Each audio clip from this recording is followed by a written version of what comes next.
Friends, नमस्कार। एक बार फिर स्वागत है आपका हमारी इस व्याकरण श्रृंखला में।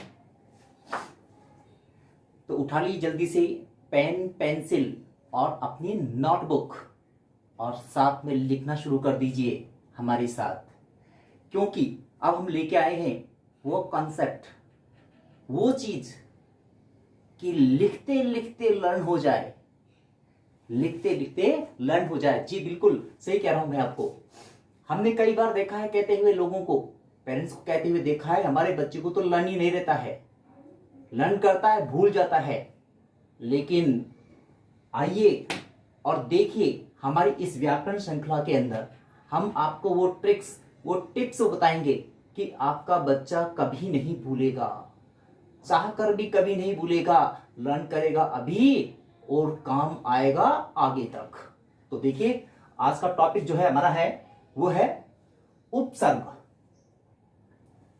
उपसर्ग हमारा टॉपिक है, उपसर्ग, जिसको इंग्लिश में कहते हैं प्रीफिक्स। प्रीफिक्स, जी PRE प्रीफिक्स, FIX प्रीफिक्स।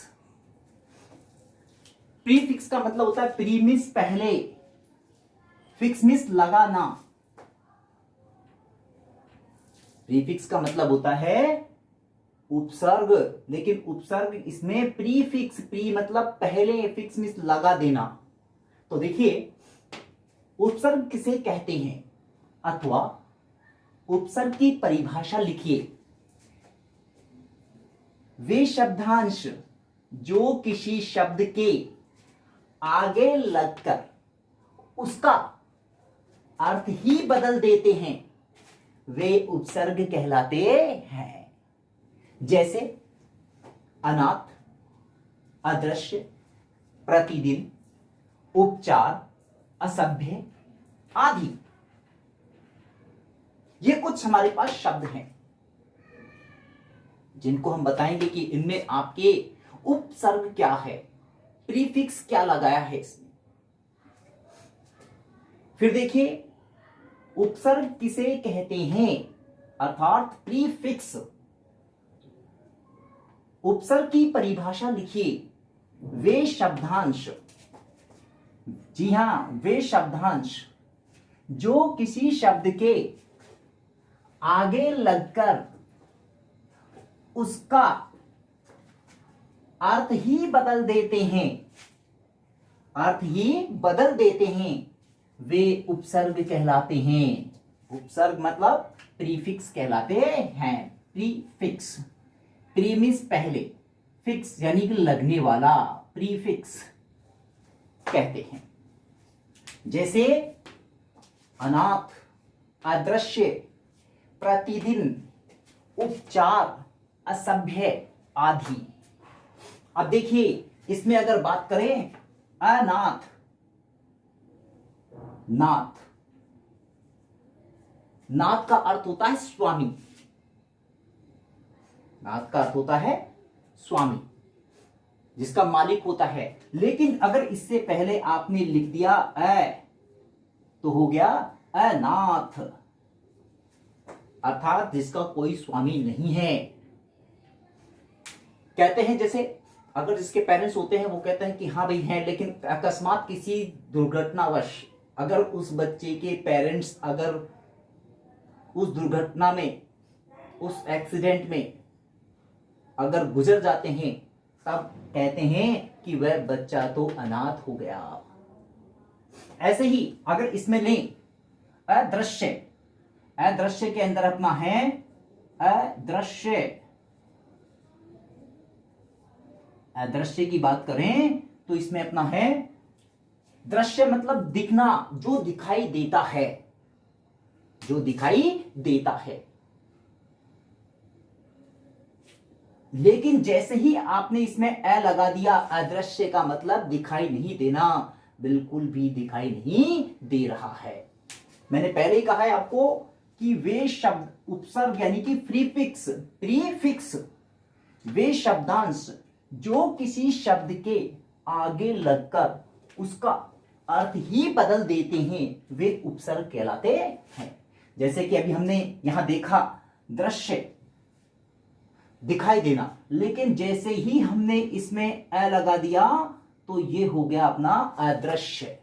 ये ए ही अपना क्या है, प्रीफिक्स, यानी कि उपसर्ग, शब्दांश, पूरा शब्द नहीं, केवल शब्दांश। ध्यान रखना, वे शब्दांश जो किसी शब्द के आगे लगकर उसका अर्थ ही बदल देते हैं, वे उपसर्ग कहलाते हैं, मीन्स प्रीफिक्स कहलाते हैं।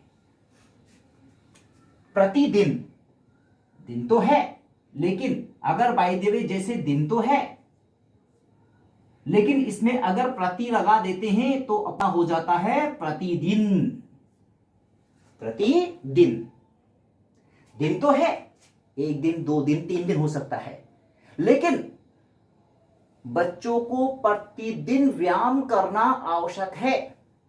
प्रतिदिन यानी कि प्रत्येक दिन, हर रोज, डेली जिसे कहते हैं। उपचार, अगर देखें तो 4 जिसे संख्या होती है, नंबर्स में देखा जाता है 4 जिसे कहते हैं, लेकिन अगर आपने इसमें देख लिया उपचार, ये हो गया उपचार। उपचार का मतलब होता है कि उस मरीज का डॉक्टर द्वारा जो शल्य क्रिया की जा रही है, जो दवाई दी जा रही है, वो अपने आप में कहलाता है उपचार। असभ्य, अगर इसमें सभ्य है और हमने इसमें ए लगा दिया तो वह हो गया अपना असभ्य। सभ्य सुसंस्कारी होता है, अच्छा होता है, सभ्य अच्छा, लेकिन जैसे ही ए लगा दिया असभ्य। अब अगर जैसे मान लीजिए पेपर की बात करते हैं, पेपर के अकॉर्डिंग बात करें तो हम बता सकते हैं इसमें ये जो है अपना नाक में ए क्या लगा हुआ है, उपसर्ग लगा हुआ है।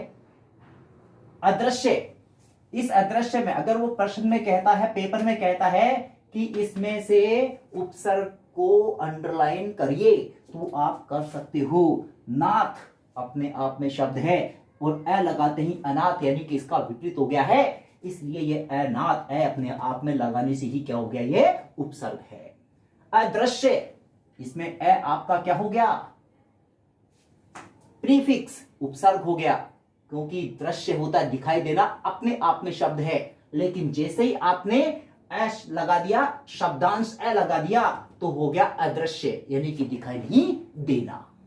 ऐसे ही प्रतिदिन, दिन तो है, लेकिन जैसे ही आपने इसमें प्रति लगा दिया, प्रति जो आपने शब्दांश इसमें प्रति जोड़ दिया है, इस प्रति शब्दांश के जोड़ते ही दिन में प्रतिदिन हो गया, यानी कि हमेशा। दिन तो है, लेकिन कैसे, प्रतिदिन। उपचार, उपचार, अब इसमें 4 और उपचार, उपचार में अगर देखें तो अगर इसमें अंडरलाइन करने के लिए तो 4 है, इसमें उप जोड़ दे, 4 अपने आप में एक शब्द है। 4 संख्या भी होती है जिसे इंग्लिश में कहते हैं 4, तो उप लगाते ही उपचार, उप शब्दांश लगाते ही, उप शब्दांश लगाते ही हो गया अपना उपसर्ग, यानी कि शब्दांश और उप लगाते ही हो गया आपका 4, उपचार। असभ्य, इसमें ए आपने जो है सभ्य के अंदर ए लगाते ही हो गया असभ्य। अगर यही चीज मैं फिर बता रहा हूं, हमारी व्याकरण श्रृंखला जो है आप लोगों के बच्चों के लिए बहुत ही यूजफुल है।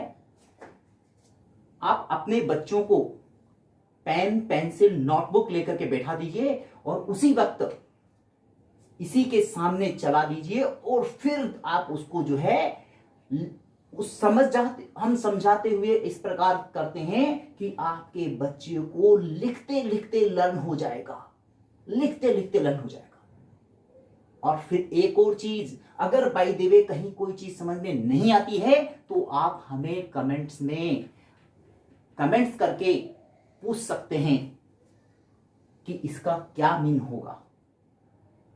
कई लोगों ने हमें कहा भी कि सर आपने अभी तक इनके प्रकार के बारे में नहीं बताया, kinds of noun, kinds of verb, kinds of adverb, kinds of gender.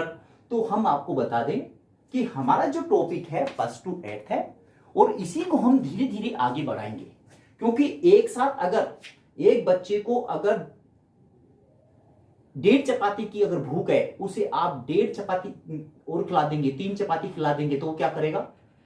इनडाइजेस्ट हो जाएगा, अपच हो जाएगा और वो वॉमिटिंग करने लगेगा।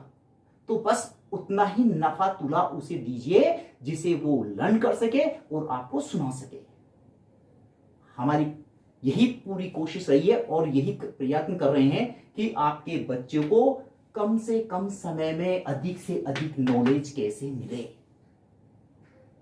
Thank you very much for watching this video.